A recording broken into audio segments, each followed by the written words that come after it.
Chikane. Reverend, thank you so much for your time this evening here on SA Tonight. Even though we speak to you on the sad occasion of the passing of Aziz Pahad, someone that you worked with very closely in the ANC, he's been described over the last day or so as an incredibly sociable person who loved people and who was loved generously back by the people. How did you experience that side of him? Well, I mean, that's exactly the same. I met him for the first time in London when I got my passport returned to me. I arrived in London and they received me there, both him and his brother Aesop, and I met then Comrade Mbeki, former president. And all the time I went to London, we always met during the difficult days. But he was a fantastic person, lovable, made you relax when you are with him. And we were dealing with very serious matters in terms of the liberation of this country. There were risks that were involved for those of us who met them in London, had the risk that when you come back, you could be arrested or questioned about what you were doing there. And after the liberation in 1991, he returned to the country and we kept contact. And he's been a key person in terms of policy issues, the preparations for 1994, ready to govern, the African Renaissance policy of the ANC, that we should look at the world from an African perspective. So whatever policy we have with Europe or Asia, etc., but it must be from the perspective of Africa. And the African Renaissance lifted up South Africa to be part of the continent, because during the apartheid days, it was outside the continent, in other words. And so we made sure that all the policies of the country took seriously the fact that we can't be free until the rest of Africa was free. The same with Palestine, you know, that the President Mandela said we shall not be free until the people of Palestine are free. So that has been the policy positions that Aziz Pahad championed within the ANC and within government. And when we did conflict resolution, he was there. If you did with Rwanda, the DRC, various other African countries, conflict in the Middle East. And where I worked with him closely is when we dealt with the DRC crisis. We had the Otaniqua at the sea on the West African side, and brought the leadership of the DRC on the ship and negotiate at that level, facilitate. And Aziz Pahad would have been there. So he's been very key, and everybody recognizes his skill and experience. And I would like to express my condolences to the family.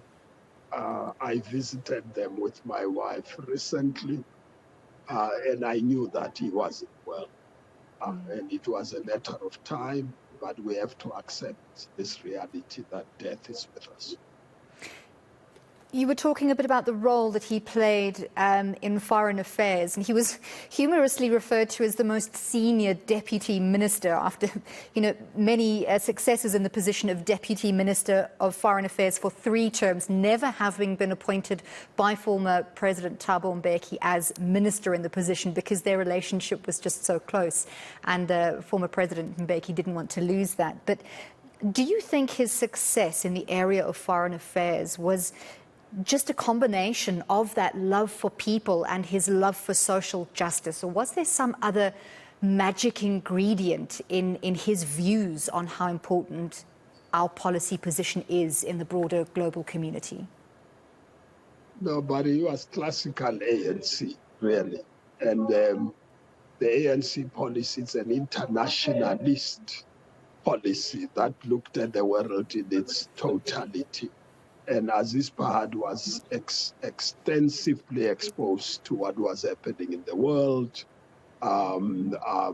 both in areas where there were liberation struggles, and Cuba, and various other countries, Latin America.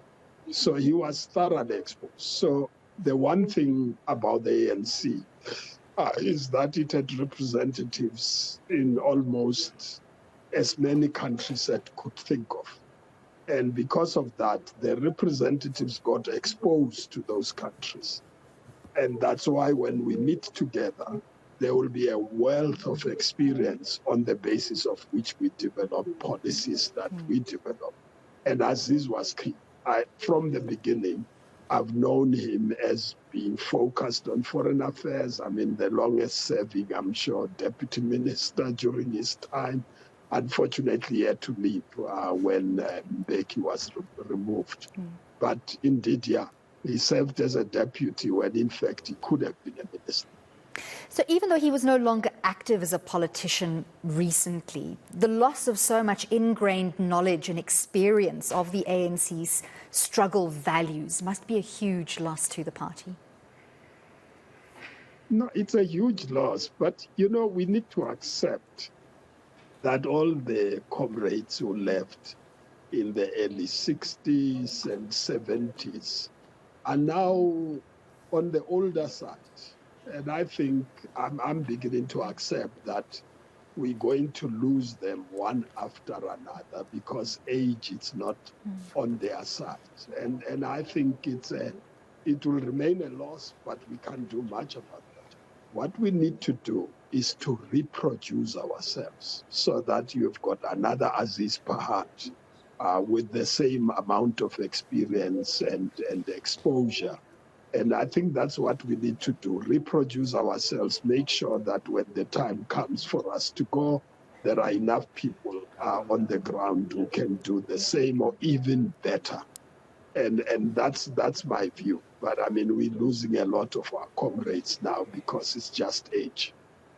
Well, thank you so much for speaking to us on this sad passing of Comrade Aziz Pahad. That was ANC stalwart Reverend Frank Chikane sharing some memories.